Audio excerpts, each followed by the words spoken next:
பார்வையும் கமருதினையும் பற்றி இந்த லைவில் உட்காந்துக்கிட்டு இந்த பீடி வாய் இருக்குது பாருங்கள், பீடி வாய் கிளவி அப்பத்தா அப்பத்தாவது உங்கள் அப்பத்தாவது அந்த கிளவி இருக்கா பார்த்தீங்களா, திவ்யா, அப்புறம் வக்ரம் விக்ரம் அவன், அப்புறம் சபரி, ஆனியன் ஸ்டார் சபரி, ஒரோரா, பலூனுக்கு அலையிறாங்க பாருங்கள் இந்த விஜய் சேதுபதி இந்த கூட்டம், அந்த பலூனக்கா இவங்களாம் உட்காந்து லைவில் பேசிகிட்டு இருக்காங்க. பார்வையும் கமருதீனையும் பற்றி பேசிகிட்டு இருக்காங்க. ஏன்னா ஏவி பார்த்தாங்கல்ல, ஏவி வீடியோவில் வந்து என்னடா எல்லாத்துலேயுமே பார்வை இருக்கா கமருதீன் இருக்காங்க, நம்மளாம் கூட அதிகம் வர மாட்டோம், அவங்கெல்லாம் ஃபுல்லாக இருக்காங்கல்ல அப்படின்னு என்ன பார்த்து கண்டுபிடிச்சிட்டாங்க. ஆகா அப்படின்ட்டு அதில் வந்து விக்ரம் தெளிவாக சொல்லிட்டான், ஏவியில் அதிகமாக இருக்கா, எல்லா இடத்துலையுமே வர்றா, இந்த ஷோ வந்து தூக்கி நிறுத்தியிருக்கா. ஸோ அப்படின்ற மாதிரி சொன்னோன்னே ஆமாம் அது ஓகே தான், அது அக்செப்டட் தான், இருந்தாலும் அந்த காரில் வந்து எனக்கு வந்து கோவம் வந்துடுச்சு, இருந்தாலும் நான் வந்து பேட் வேர்ட்ஸ்லாம் விடலை, நீங்கள் கூட விட்டீங்க விக்கல்ஸ் விக்ரம், நான் விடலை, நான் வந்து ஒரு டிக்னிட்டி டெக்கோரம், ஆனால் பீடி குடிப்பேன், காலையில் ஒரு பீடி, மதியம் ஒரு பீடி, சாயங்காலம் ஒரு பீடி, நைட்டு ஒரு பீடி குடிப்பேன், அப்போ தாமே அப்புறம் போய் பீடி குடிப்பேன். ஸோ இதுதான் திவ்யா சொல்லுது. இல்லை அந்த இடத்துல கோவம் வந்துடுச்சு அப்படி பண்ணோன்னு, இருந்தாலும் 2 பேரும் நல்லா இருக்கணும்.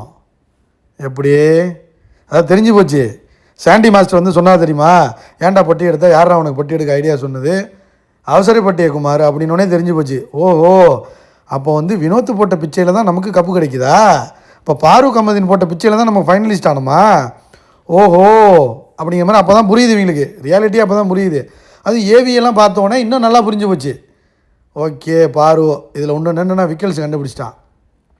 ஏன் வந்து பிரவீன்ராஜ் வந்து உங்களுக்குலாம் ஹியூமானிட்டி இல்லை, இழந்துட்டீங்க, நீங்கள் கேமுக்காக ஒன்று இழந்துட்டீங்கன்னு சொன்னான்னா, ரெட் கார்டு வாங்கிட்டு போகும்போது பாரு அங்கே நின்று பார்ப்பா, எவனுமே வரமாட்டாங்க, கமருதீன் கூட வரமாட்டான், வந்திருக்க மாட்டான், பார்த்து நின்றுட்டு அப்படி போயிருப்பா.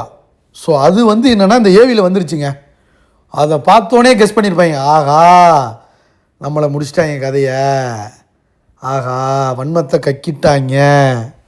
ஸோ அதுதான் அந்த இன்சிடெண்ட் கண்டிப்பாக வந்து விக்கல்ஸ் விக்ரம் கெஸ் பண்ணியிருப்பான். ஏன்னா அந்த ஷாட்டு காட்டும்போது விக்கல்ஸ் விக்ரம் மூஞ்சை காட்டுறாங்க, அவன் பார்க்குறான் அப்படியே, ஆஹா அப்போ நம்மளாம் ஃபைனலிஸ்ட் கிடையாதா, ஓ இவங்கெல்லாம் விட்டதுனால தான் நம்ம ஃபைனலிஸ்ட் ஆகிருக்கோமாங்கிறதே அப்போ தான் புரியுது யார் விக்கல்ஸுக்கு.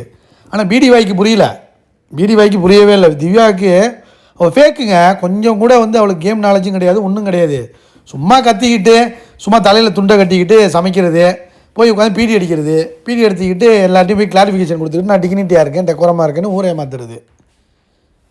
விக்ரமே வந்து பார்வதியை இது பண்ணி தானே வந்திருக்கான்.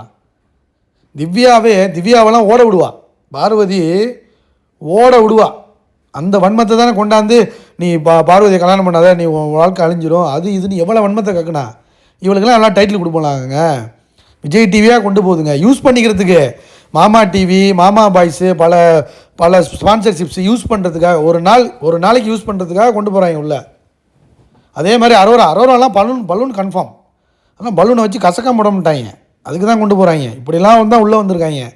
இவங்க சொல்கிறாங்களாம் நல்லா இருக்கட்டும்னு, நீங்கள் நல்லா இருக்க மாட்டீங்களா. அதாவது சாண்ட்ரா கீழே தான் விழுந்துச்சு, ஆனால் அது இவங்க எக்ஸாஜரேட் பண்ணி அங்கே போய் விழுந்து இங்கே விழுந்து அங்கே போய் பேம்பரிங் பண்ணி தூக்கிட்டு போய் அது பண்ணி இது பண்ணி அந்த இடத்த எப்படி மாற்றினாங்க தெரியுமாங்க, கேவலமாக. அதுவும் கத்துனுச்சு, பாருன்னு கத்துனுச்சு பாருங்க, அதை மட்டும்தான் திவ்யா பண்ணியிருக்க ஒழிய கேமு ஆடினது கிடையாது, ஒரு மயிரையும் பிடுங்கினது கிடையாது, கேவலம். இதில் வந்து 12வது ஃபெயில் ஆகி அப்புறம் திரும்ப பாஸ் ஆகிருக்கும் போல், நீதிபதி ஆகணும்னு வந்து கனவு இருந்துச்சான் திவ்யாவுக்கு. உனக்கு இதில் டிக்னிட்டி டெக்கோரம்லாம் தெரியுமா உங்களுக்கு, அதாவது சந்தர்ப்பத்தை பயன்படுத்திக்கிட்டு ஒருத்தனை காலி பண்ணுறதுக்கு தான் பார்க்குறது. இப்போ கூட பாருங்கள், இந்த வாரத்தில் வாட்டர் மில்லனை வந்து அப்படியே காலி பண்ணுறதுக்கு எல்லாரையும் பயன்படுத்திக்கிட்டு கேவலமான ஒரு ஃபேக் கேம் தான் ஆடிட்டுருக்கு. வெளியில் வந்தால் தான் தெரியும் டெக்கோரம் திவ்யாவுக்கும் டிக்னிட்டி திவ்யாவும் பீடி குடிக்கிற திவ்யாவும் வெளில வந்தோன்னா தான் தெரியும். ஆனால் இவன் ஒத்துக்கிட்டான், விக்கல் சுக்ரம் ஒத்துக்கிட்டான், தூக்கி நிறுத்தியிருக்கா ஷோவை, எல்லா விதமான இதுவும் பண்ணியிருக்கா அப்படின்னு அவனே தோல்வியை ஒத்துக்கிறான். ஆனால் இந்த ஃபேக்கு திவ்யா இருக்குது பாருங்கள், பீடி வாயி அப்பத்தா கிளவி, அது ஒத்துக்க மாட்டுது. வெளியே வந்தோன்னு தெரியும். அரோராவுக்கு அவள்லாம் இருக்கிற சூழல் நான் இருந்தால் நான் செத்துருவேன் அப்படிலாம் சொன்னிச்சு. நீ வெளில வந்து பார்த்துட்டு நீ செத்துருவேன், நீனும் இந்த வன்மம் குடோன்னு வந்து திவ்யாவும் செத்துருவீங்க. ஏன்னாங்க பாரும் கமருதீன் பேரை பிக் பாஸ் சொல்கிறாரு, வெக்க மேலே உட்காந்துருக்காங்க, எல்லாம் எழுந்திரிச்சு கிளாப் பண்ணுறாங்க. அப்போ எவ்வளோ வன்மத்தில் இருக்காங்க பாருங்கள். டைட்டில் மட்டும் இவங்களுக்கு கிடைக்கக்கூடாதுங்க, சபரி கொடுத்துட்டு போயிடலாம். கமெண்ட் பண்ணுங்கள்.